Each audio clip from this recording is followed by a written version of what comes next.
So welcome. This is it's a 6 month review, 3,000 kilometer review of my little Moda Moca 110, an orange one. I say it's a 6 month review. I bought it in November, so I picked it up I think in December of 2025. We're now in early July, but the reality is in those 6 months there have been 2 months where I've been out of the country, so I haven't been riding it. It's more like 3,000 kilometers in 4 months, 4.5 months of ownership. I would have done a lot more mileage or kilometerage, obviously if I'd been in the country, but you know, that's life. I can't be here all the time. My biking in Malaysia started with a Yamaha 150i way back years ago. Then I got a Yamaha Virago 535, which I enjoyed and did lots of things with. Made it look quite sexy, I thought. At the same time I had that, I also bought myself a Pemilik D7, my first Chinese made Malaysian branded bike, and I did enjoy it. It's a little slow 125, a copy of a Honda CG 125. It wasn't a great bike, but if you looked after it, it was reliable. At the same time I also bought myself another Chinese made Malaysian branded bike, which was the XTM XLR, or was it the XLR XTM stroke R? I don't know, something like that. And bought myself a little Ninja 250. And at one time I had the Ninja 250 and the Pemilik, because the Pemilik was worth nothing anyway, so I figured we'll keep the Pemilik. You know, it's an easy little second runabout. Then COVID happened, and during COVID went back to the UK, which I was there for 18 months. So before we left, we sold the Ninja. Being stuck outside in Malaysia for 18 months without being used did not go kindly onto the little bike, and from then on I kept having problems with the carburetor seizing up every time I went away. So I kind of reached a stage where I thought, well, I've had enough, we'll get rid of it. So I decided we'll go back to four wheels, we'll get a little car. So I bought cheapest, smallest car I could find, which was a Canchil, 26 years old, which if you've followed my channel you'd know about. I did the East Coast tour with my friend Charlie last year, which is you can find on the channel. It started to cause trouble, so I had to go, and I was like, okay, well, I'll survive on grab. But you can't. Where we are, you know, every grab's 10, 15, 20 minutes away, and sometimes they won't come. And there are times when you just want to hop on a bike and go to the shops. I started looking at second-hand bikes, and I thought, well, let's have a look at what I could get new.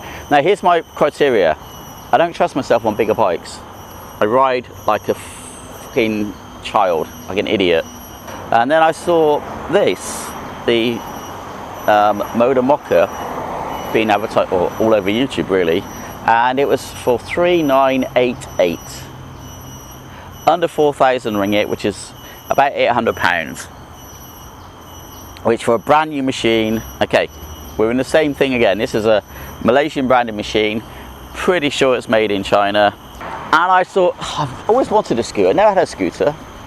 When I was 16, my first job, my work colleague used to pick me up on the back of his old scooter, and I always used to think that was a fun thing to ride along on. And I knew I didn't want to go crazy fast because I don't trust myself. So it seemed like, you know, it has the look. You can say what you want about it. It's cheap, it's plastic, but it has the look of a nice scooter, a proper scooter. It's got that scooter-esque look, hasn't it? So I thought, come on, let's do it. So I contacted my mate Charlie. So Charlie, we're buying a bike.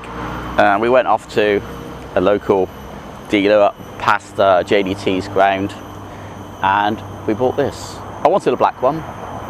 They come out, at the time they were in 4 colours. It was sky blue, a kind of a light green, orange or black. Black was rare, and because of that the prices were going up on the black. I met somebody who's paid it 500 ringgit over the base price just to get a black one.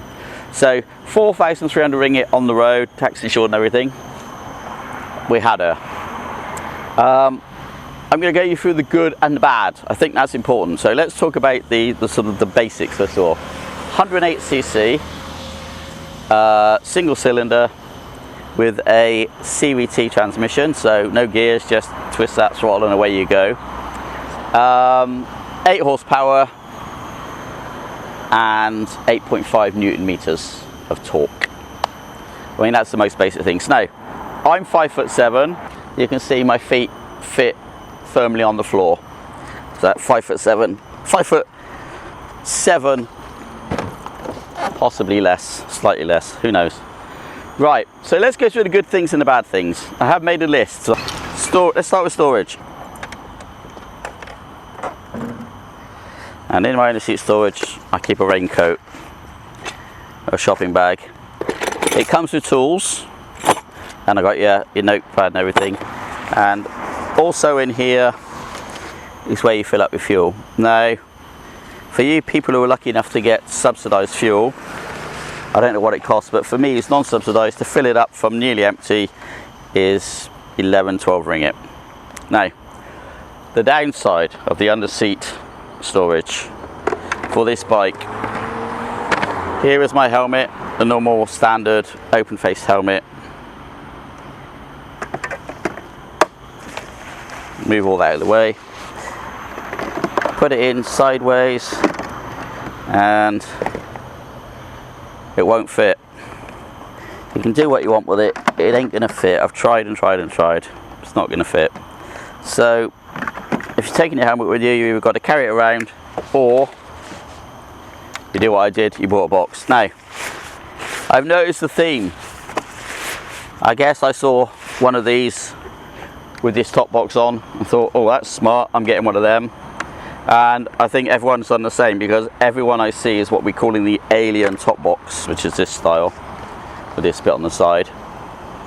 And everyone seems to be getting the same thing, although there are some, I've seen one or two, which come in the bike colour, so orange, which is nice. Alright, so filling up is easy, obviously, well, except if you've got a really fast tap, because then it just splashes out, which is not nice. Now, next thing on our list, brakes. Yeah. So on the front we've got a single disc, and on the back we have a drum. All I will say about the brakes is it's good that the bike's slow, because they are not the best thing ever. Tyres. The tyres this bike comes with, which is what these are, it says Wonder. They're 10-inch wheels, and you have a slightly wider tyre on the back than on the front, but they're Wonder. The tyres are Wonder, and even if the road is slightly damp, it's like an ice rink. These tyres are awful. Genuinely, if Moda motorcycles are watching this, change the tyres. Charge us a little bit more, but put decent tyres on. These tyres are lethal. Lethal. You put your brake on these, and even riding on these, going around corners, it isn't. They're not good. I should change them, but I don't need to use the bike every day, unlike somebody that you know, buys this for commuting. If I was riding this every day and I had no choice but to go out in the rain, I would have changed the tyres. I know a lot of people also change the suspension. I don't know enough to know if changing the suspension would give me any benefit at all. I will say,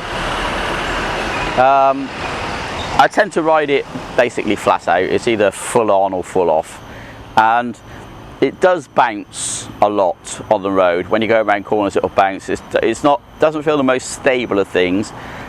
I've been riding for motorbikes since I was 16, 15, and that's 100 years ago.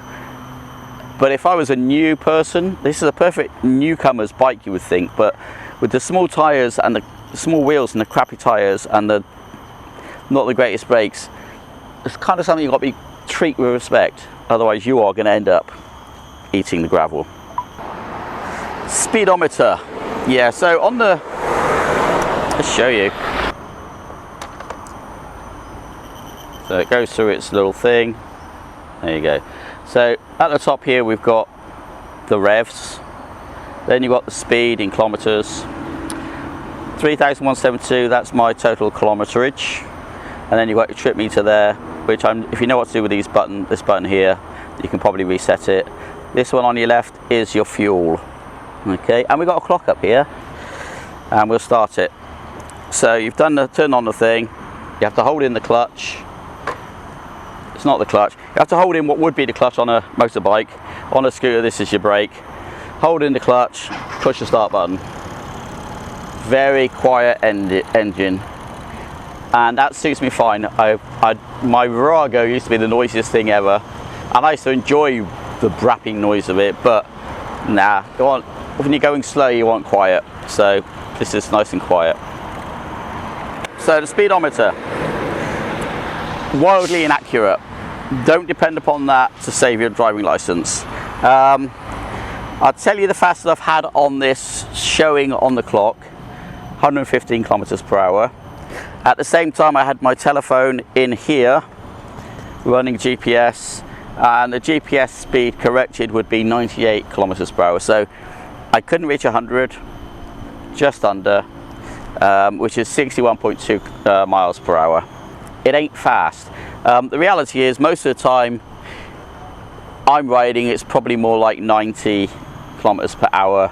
So if you take even just 10% off of that, it means I'm doing more like 80 kilometers per hour. So it ain't the fastest thing ever.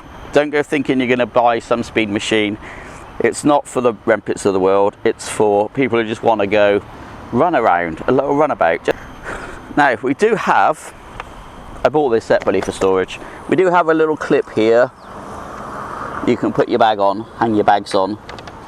Really, other than putting a back box on, that's all you've got as a place to put things. You've got no little pockets, no little place to put your phone, no little basket at the front. I've noticed people putting like aftermarket stuff on. This is all I really need. Does the job. Now the mirrors are very good. I think if you have one of those like half helmets, not a real helmet, it would fit under the seat, but I don't think that's, you know, not something I should recommend to people because it's not particularly safe, is it? Let's be honest. So yeah, in mine I keep my helmet. The important thing to remember with Chinese machines is this: you need to maintain them. If you treat this bike as a cheap bike that you're not going to look after, that's how it will reward you. If you look after it, it will reward you by being reliable. Now they have just brought out a new colour scheme, which is pink, which, given this bike is very popular with ladies, I'm sure that'll go down very well. I did go to a Johor Moda Moca meet. I think there were 9 or 10 bikes there. There was another one this weekend, but I overslept, so I didn't go. But it's good that there's like little communities popping up all around the country for people on these bikes. We're having meetups. I think that's great. Let's ride it. So one of the things I like is it's very, very comfortable to ride. It's kind of like sitting on an armchair. So I think the most important thing is, would I buy another one? Would I buy one again if I had the choice? Given the price, absolutely. It is such a good value machine. And that is my review of the Moda Moca. Little side stand as well. This is a bike that will get you attention. This is comfortable. You sit back on this, relaxed, very nice. Under 4,000 ringgit. Total bargain. Buy one or don't. I don't care.